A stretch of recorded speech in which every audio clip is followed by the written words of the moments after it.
Good morning, students. This is your English class, and today we are going to study our next chapter, chapter number 33, reading comprehension. This part we are going to study. So let's start.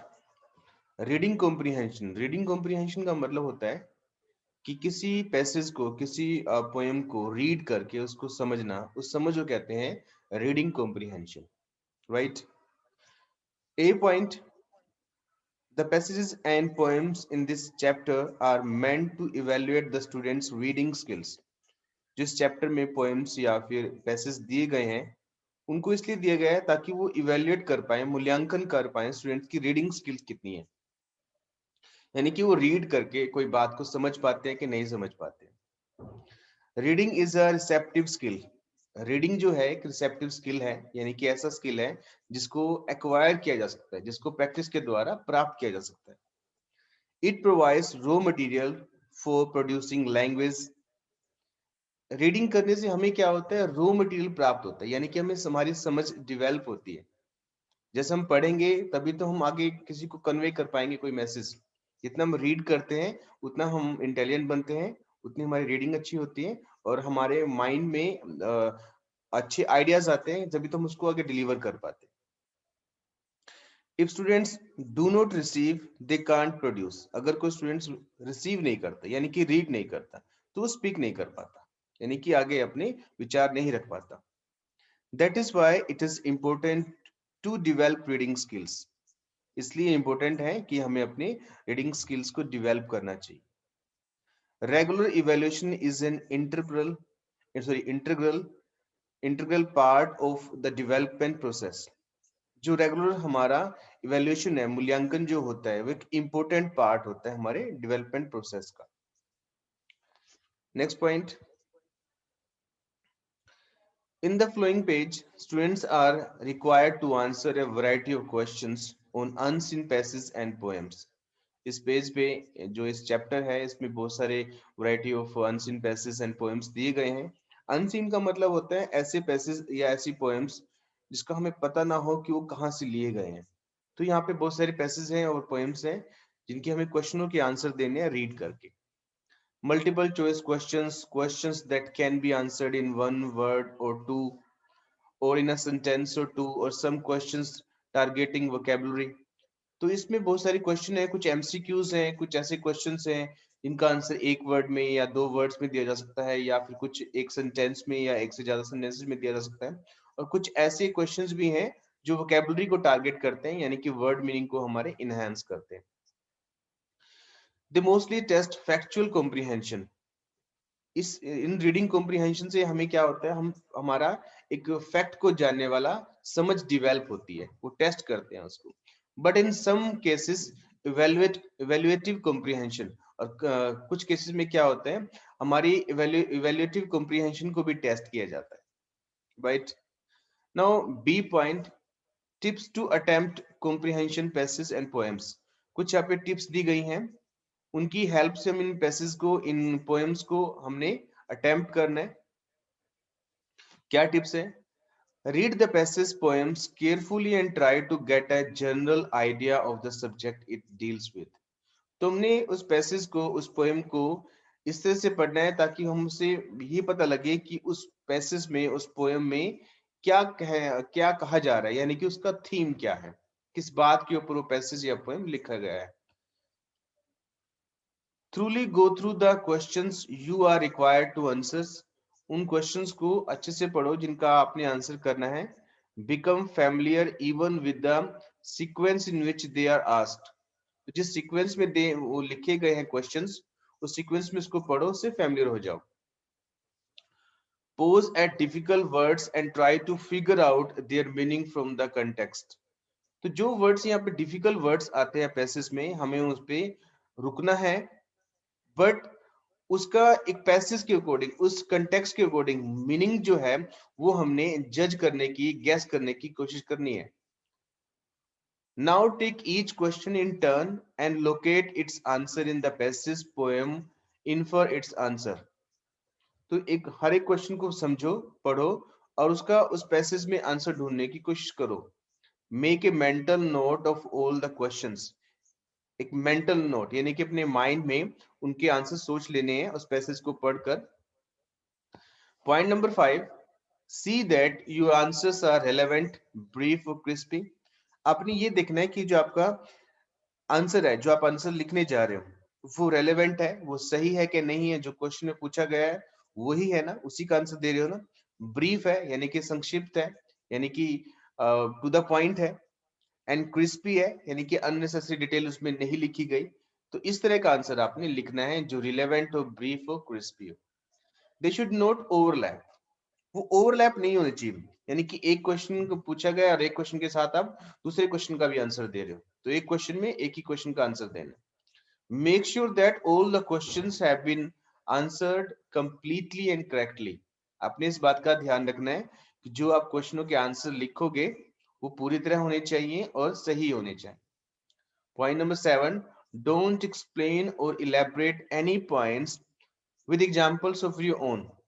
तो कोई भी question का answer देते समय आपने ये बात का ध्यान रखना है कि जो भी आप आंसर दोगे वो answer according to the context होना चाहिए, यानी कि कंटेक्स्ट में जो बात लिखी गई है उसी के अकॉर्डिंग आपने आंसर देना है, उसमें अपने व्यूज नहीं ऐड करने।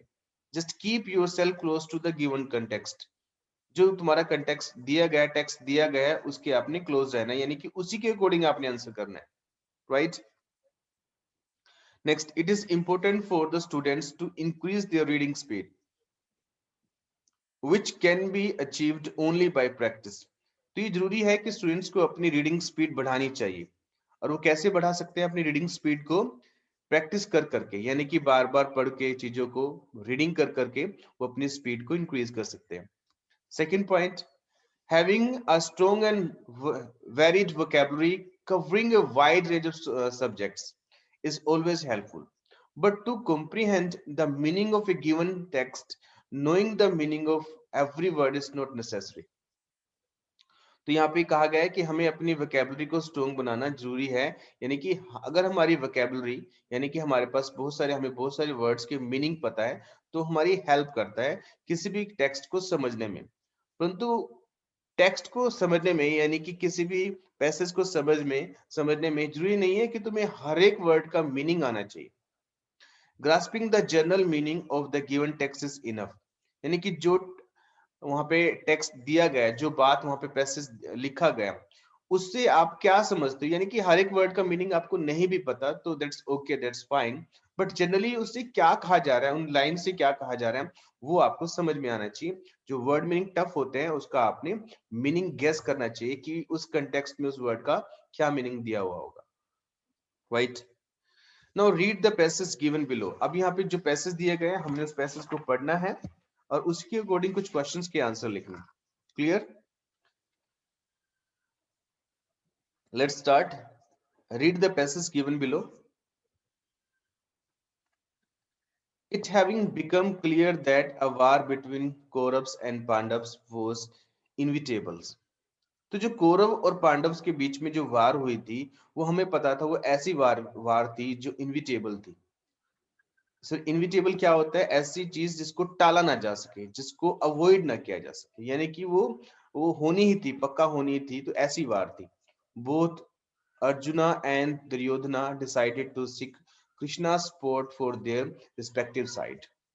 तो अर्जुन ने और दुर्योधन ने डिसाइड किया कि कृष्ण भगवान की, यानी कृष्ण की हेल्प लेंगे अपनी अपनी साइड के लिए, युद्ध लड़ने के लिए।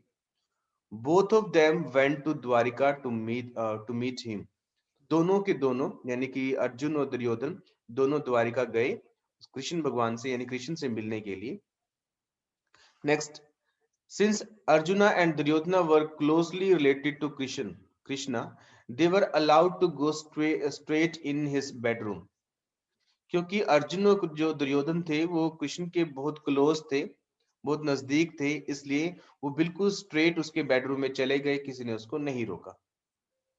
Krishna was then fast asleep। Krishna था, कृष्ण भगवान थे, उस समय सो रहे थे। Duryodhan was the first to enter. जो उनके रूम में पहले गए वो दुर्योधन थे। He occupied a decorated throne chair at the head of the bed and waited for Krishna to wake up। तो दुर्योधन ने क्या किया, वहां पे एक चेयर रखी हुई थी उसके सिराने की तरफ, यानी कि कृष्ण भगवान जहाँ सो रहे थे उनके हेड की तरफ एक चेयर रखी हुई थी, तो वो उस चेयर पे जाके बैठ गए, कृष्ण के उठने की वेट करने लगे। Arjuna, who entered a short while later, kept standing at the foot of bed with arms folded in the respectful posture. जो अर्जुन थे, जो उसके दुर्योधन के बाद में आए, उस रूम में एंटर किया, तो वो उसके पैरों की तरफ, जब कृष्ण भगवान सो रहे थे उनके पैरों की तरफ झुककर हाथ जोड़कर खड़े हो गए। When Krishna woke up, his eyes fell on Arjuna. जब कृष्ण जागे, जब कृष्ण भगवान जागे, तो उनकी आइज यानी कि उन्होंने देखा कि अर्जुन उनके सामने खड़े हैं। Who stood in front of him, उन्होंने देखा कि उनके सामने खड़े हुए हैं, and gave him a warm welcome, और उन्होंने उसको एक warm welcome दिया। I too am here, Vasudev, almost shouted Duryodhana, feeling annoyed at Krishna's warm greeting to Arjuna. जब कृष्ण भगवान ने अर्जुन को एक वार्म वेलकम किया उसका, तो उस बात से चिढ़कर, अनोय होकर, परेशान होकर दुर्योधन ने कहा कि वासुदेव, मैं भी यहाँ पर हूं। चिल्लाकर उसने ऐसे कहा। Krishna welcome him to, Krishna ने उसका भी, दुर्योधन का भी वेलकम किया। And then asked both of them what had brought them to Dwarka, और दोनों से पूछा कि क्या चीज है जिसकी वजह से तुम यहाँ पे द्वारका आ गए हो, यानी कि तुम्हारा आने का यहाँ पे पर्पस क्या है, उद्देश्य क्या है। Duryodhana was the first to speak, Duryodhana ने पहले बोला। उसने कहा, he said, it appears that a war is soon going to break out between us. तो दुर्योधन ने कहा कि ये दिखाई दे रहा है कि हमारे बीच में, यानी कौरव और पांडवों के बीच में एक वॉर जल्द ही होने वाली है। I have come here to seek your support, Duryodhan ने कहा कि मैं यहाँ पे आया हूं तुम्हारी सपोर्ट लेने के लिए, तुम्हारा साथ लेने के लिए। Arjuna, and I are equally dear to you, तो उसने कहा कि अर्जुना और मैं, यानी कि अर्जुन और मैं, दुर्योधन ने ऐसा कहा कि अर्जुन और मैं दोनों ही तुम्हारे प्रिय हैं। Both of us can claim an equal close relationship with you, but I am here before Arjuna, so you have to help me. तो दुर्योधन ने कहा कि हम दोनों ही तुम्हारे प्रिय हैं, यानी कि अर्जुन और मैं दोनों ही तुम्हारे प्रिय हैं, हम दोनों का ही तुम पे बराबर हक है, दोनों ही क्लेम कर सकते हैं, यानी कि दोनों ही चाहते हैं कि हम आपकी सपोर्ट लें। तो दुर्योधन ने कहा कि मैं यहाँ पे पहले आया हूँ, अर्जुन से पहले आया हूँ, तो आपको मेरी पहले हेल्प करनी पड़ेगी, यानी आपको मेरा साथ देना पड़ेगा, क्योंकि मैं यहाँ पे आपका साथ लेने के लिए पहले आया हूँ। Krishna smiled and said, Krishna यानी कृष्ण भगवान ने कहा, स्माइल किया और कहा, Duryodhana, you may have been the first to arrive, उसने कहा कि शायद तुम पहले हो जो यहाँ पे आए हो, बट इट वॉज अर्जुना, ये अर्जुना है, यानी कि अर्जुन है, who I immediately so on waking up, जिसको मैंने सबसे पहले देखा है अपने जागने पे, यानी कि अपने जागने के उपरांत जिसको मैंने सबसे पहले देखा है, वो अर्जुन है, तुम नहीं हो। हालांकि तुम यहाँ पे अर्जुन से पहले आए हो, परंतु जब मैं जागा वो मेरे सामने खड़ा हुआ था, तो मैंने उसको पहले देखा है। So his claim is greater, तो उसने कहा कि उसका हक ज्यादा है, उसका क्लेम ज्यादा है मुझ पर, तो उसकी पहले पहल होगी। Being equally rated with both of you, I agree I am bound to offer my assistance to both the parties. होता है वो अर्जुन ने, सॉरी कृष्ण भगवान ने कहा कि तुम दोनों ही मेरे रिलेटिव हो, बराबर रिलेटिव हो, बराबर मुझसे रिलेट करते हो, तो दोनों का ही तुम्हारा मुझ पर हक है, और मैं ये इस बात से सहमत हूं कि मैं बाध्य हूं तुम्हारे दोनों को, दोनों पार्टीज की हेल्प करने के लिए, तुम दोनों की साइड लेने के लिए, दोनों की हेल्प करने के लिए। नाउ देयर इज चॉइस, यहाँ पे एक तुम्हारी चॉइस है। On one side will be the Narayanas, उन्होंने कहा, भगवान कृष्ण ने कहा कि यहाँ पे मैं दो साइड दे रहा हूँ, एक साइड तो मेरे सारे नारायणास होंगे, माई ट्राइब्समैन, यानी कि मेरे सारे व्यक्ति, हु आर ग्रेट वॉरियर्स, जो बहुत ही अच्छे वॉरियर्स है, योद्धा है, यानी कि उसने कहा कि मेरे सारे सैनिक एक तरफ होंगे, and are in the large number, so वो बहुत नंबर में, बहुत ज्यादा है मेरे सारे सैनिक।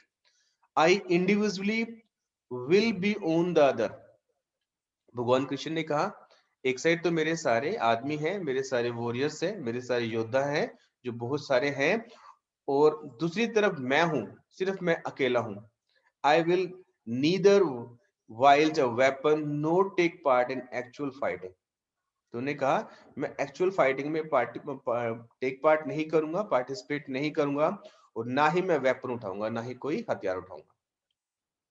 तो भगवान कृष्ण ने कहा कि एक साइड तो मेरे सारे योद्धा हैं जो बहुत सारे हैं, और दूसरी तरफ मैं अकेला हूं, और मेरे साथ साथ मैं ये भी बता रहा हूं कि मैं उस लड़ाई में पार्टिसिपेट नहीं करूंगा, और उस लड़ाई में कोई वेपन हथियार भी नहीं उठाऊंगा।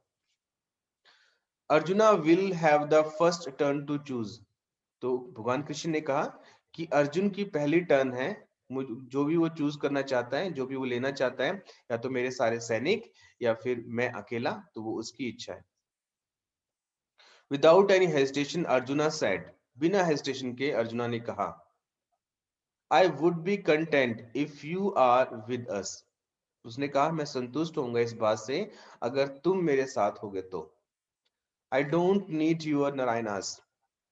अर्जुन ने कहा कि मुझे आपकी सैनिकों की, नारायणास की, जो आपके ट्राइब्स मैन हैं उनकी जरूरत नहीं है। इनवर्डली, अंदर से, मन ही मन Duryodhan too felt happy with what he got. तो दुर्योधना की हालांकि टर्न सेकंड थी, परंतु अंदर से वो खुश हो गया कि अर्जुन ने क्या मूर्खता वाला चॉइस अपनी चूज कर ली है कि उसने कृष्ण भगवान को ले लिया है, जो कि युद्ध भी नहीं लड़ेगा, और ना ही उसमें पार्टिसिपेट करेगा युद्ध में, कोई वेपन भी नहीं उठाएगा, और दूसरी तरफ उसने वो छोड़ दिया है, वो मुझे दे दिया है जो ज्यादा इंपॉर्टेंट था, यानी कि उसके सारे सैनिक, उसके ट्राइब्स मैन, उसके Narayana's.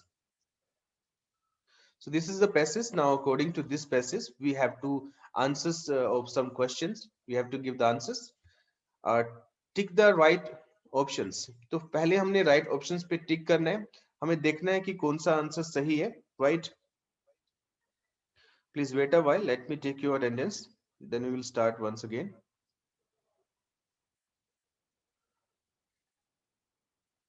Okay, yes. Why did Arjuna and Duryodhana face no difficulty in entering Krishna's bedroom. जब अर्जुन और दुर्योधन कृष्णा के बेडरूम में गए, तो वहां पे जाते हुए उन्हें कोई डिफिकल्टी क्यों नहीं हुई, यानी कि किसी ने उनको क्यों नहीं रोका। So what are the answers? They are princes, sorry, they were related to Krishna, they were Krishna's friends, and ancient traditions to welcome guests warmly. So what can be the answer? Answer is B, they were related to Krishna। वो कृष्णा से related थे, यानी कि उससे संबंधित रखते थे, उसके संबंधित थे, तो इसलिए उनको किसने नहीं रोका। Second, Duryodhana occupied a decorated throne chair because Duryodhan occupied a decorated throne chair because Duryodhan ने वहां पे जाने के बाद एक डेकोरेटेड थ्रोन चेयर पे क्यों बैठ गए थे, एक सिंहासन पे जाके क्यों बैठ गए थे। What can be the answer?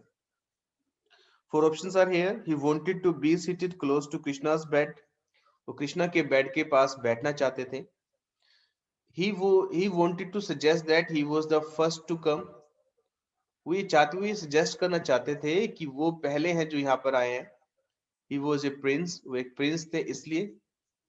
He took great pride in his superior position, तो उसने अपने सुपीरियर पोजीशन के लिए ग्रेट प्राइड लिया, इसलिए वो वहां पे बैठे। So what can be the answer? तो आंसर है कि वो अपने आप को सुपीरियर मानते थे, अभिमान करते थे, तो इसलिए वो जाके वहां पे बैठे। He took great pride in his superior position. So D is the right option. Next, who were the Narayanas? Narayanas कौन थे? अ ग्रुप ऑफ गॉड्स, एक ऐसा ग्रुप जो भगवान का ग्रुप हो। किंग्स हुम कृष्णा हैड डिफीटेड, ऐसे राजा जिसको कृष्ण भगवान ने हराया है। Krishna's tribesman, the people who worship Krishna, ऐसे लोग जिसकी कृष्ण भगवान पूजा करते हैं। So answer is C, C option is right, Krishna's tribesman. Arjun was given the first turn to choose because, Arjun को फर्स्ट टर्न मिली चूज करने के लिए, चॉइस लेने के लिए, क्यों? He was seated near the Krishna to Krishna then Duryodhan, वो दुर्योधन की अपेक्षा कृष्ण के पास ज्यादा नजदीक बैठा था इसलिए उसको पहली चॉइस मिली। या फिर Krishna had seen him first, Krishna ने उसको पहले देखा था। या फिर Krishna loved him more than Duryodhan, Krishna उसको दुर्योधन से ज्यादा प्यार करता था। या फिर Krishna did not want to help Duryodhan, Duryodhan की वो कृष्ण हेल्प नहीं करना चाहता था। तो what can be the answer? We know that C part is the right option, Krishna loved, sorry not C part, that is B part is right option, Krishna had seen him first, Krishna ने उसको पहले देखा था क्योंकि वो उसके पैरों की तरफ खड़ा था। Next B point, answer the following questions briefly. Arjuna stood at the Krishna's feet with arms folded. What aspect of Arjuna's character does this gesture show? तो जो कृष्ण भगवान थे उनके पैरों की तरफ अर्जुन खड़ा हुआ था अपने हाथ जोड़कर झुककर। तो ये जो उसका स्टाइल है, ये जो उसका जेस्चर है खड़े होने का हाथ जोड़कर, तो इससे क्या लगता है, क्या एस्पेक्ट उसका शो होता है कृष्ण, सॉरी अर्जुन का कृष्ण के प्रति? So you should try to write, but I tell you the answer. What can be the answer? This gesture shows Arjuna's polite nature. तो ये जो जेस्चर है वो शो करता है कि अर्जुन का नेचर ना बड़ा पोलाइट है और रिस्पेक्टफुल है। तो कृष्ण भगवान की रिस्पेक्ट करता है, बड़ा पोलाइट है, इसलिए वो उस थ्रोन पर ना बैठ के उसके पैरों की तरफ खड़ा होता है। Question 2, what arguments did Duryodhana give to claim Krishna support? Mention 3 points. तो कृष्णा की सपोर्ट लेने के लिए दुर्योधन ने कौन कौन से 3 पॉइंट रखे थे? What are these 3 points? So you should tell. Okay, I tell you the answer. Arjuna's as well as he was equally dear to Krishna. पहला पॉइंट रखा था कि अर्जुन और दुर्योधन दोनों ही कृष्ण भगवान के डियर हैं, प्रिय हैं। तो पहला पॉइंट ये रखा था उसकी हेल्प लेने के लिए। दूसरा पॉइंट था they could claim equally close relationship with Krishna. दूसरा पॉइंट था कि वो दोनों ही इक्वली रिलेशनशिप रखते हैं कृष्णा से। थर्ड पॉइंट था traditionally the one who came first had a better claim than the other. तो ट्रेडिशनली ऐसा होता है कि जो पहले आता है वो पहले पाता है, तो इसलिए दुर्योधन का क्लेम ज्यादा था उस पे कृष्णा पे अर्जुन की अपेक्षा। तो ये उसने 3 पॉइंट्स रखे थे। Next question, what to offers were made by Krishna? Krishna ने 2 ऑफर कौन कौन से बनाए थे? तो हमें पता है कृष्णा ने कौन कौन से ऑफर बनाए थे। Krishna offered a choice between his Narayanas who were great warriors and were in the last number on one side, and he without any weapon and not taking part in the actual fighting on the other. तो कृष्णा ने कहा था कि हम यहाँ पे 2 choice है, एक तरफ तो मैं हूं जो फाइटिंग भी नहीं करूंगा, कोई हथियार भी नहीं उठाऊंगा, दूसरी तरफ मेरे नारायणास है, मेरे ट्राइब्स में मैन है, मेरे सैनिक हैं जो बहुत सारी संख्या में है। तो ये उसने 2 ऑफर्स बनाए थे। Question number 4, what choice did arjuna make? Arjuna ने क्या चॉइस बनाई थी, यानी कि क्या ऑप्शन चूज की थी? What was Duryodhana inwardly, sorry why was Duryodhana inwardly happy with it? तो दुर्योधना उस चॉइस पे खुश क्यों हो गया था? Answer we can write here, Arjuna chose Krishna to be on his side though Krishna might wield no weapon. तो अर्जुना ने चॉइस किया कि कृष्णा को अपनी साइड लेगा, हालांकि कृष्णा ने ये तय कर लिया था कि वो कोई वेपन नहीं उठाएगा। Yes, he made the right choice. हाँ, उसने राइट चॉइस की थी, सही चॉइस की थी। He was right to think that Krishna's guidance would be far more valuable than the physical strength possessed by the Narayanas. तो उसने ऐसा इसलिए किया था क्योंकि उसको पता था कि जो कृष्णा की एडवाइस होगी, सजेशंस होंगे, वो मोर वैल्यूएबल होंगे उसकी जो और सैनिक होंगे उनकी अपेक्षा। और फिर Duryodhana was inwardly happy by what Arjuna had chosen because he had got the support of the Narayanas, the great warriors in the large number. और दुर्योधन मन ही मन इस बात से खुश था क्योंकि उसको वो सभी सैनिक मिल गए थे जो बहुत लार्ज नंबर में थे। उसको दूसरी ऑप्शन उसको अच्छी नहीं लगी, अर्जुन यानी कि कृष्ण भगवान का अर्जुन का साथ देना, तो वो ऑप्शन उसको ठीक नहीं लगी। तो उसको बाई चांस वो ऑप्शन मिल गई जो वो चाहता था, इसलिए वो बहुत खुश था। Next, C part, find words from the text which mean the flowing. आपने इन वर्ड्स के मीनिंग फाइंड आउट करने हैं, something that can be can not be avoided. ऐसी कोई चीज जिसमें वर्ड मीनिंग है, ऐसा कोई वर्ड है इसका मीनिंग होता है कि ऐसी कोई चीज जिसको अवॉइड नहीं किया जा सकता, right? You need to see that which word is that. Next direct, direct का क्या मीनिंग होता है, सिनोनिम्स क्या होता है, वो सिनोनिम्स इस पैसेज में, इस कंटेक्स्ट में दिया गया है। नेक्स्ट, फाइटर्स, फाइटर्स का सिनोनिम्स क्या होता है, फाइटर्स मतलब लड़ाकू, यानी कि सैनिक, सैनिक का यहाँ सिनोनिम्स क्या दिए गए वो लिखना है। नेक्स्ट, हेल्प, हेल्प का सिनोनिम्स क्या होता है, सहायता करना। So you have to write the synonyms of these words which are written in this passage. I think one question is left as far as I consider on this. Yeah, C part is left. Who were the Narayanas? Narayanas कौन थे? A group of gods, kings whom Krishna had defeated. Krishna's tribesmen, the people who worship Krishna. I think this is the right answer. Krishna's tribesmen, Krishna के जो अपने समुदायों के लोग, यानी कि उसके सैनिक, right? So this is all about this passage. You have to read this passage once again and you have to solve all the questions. Okay?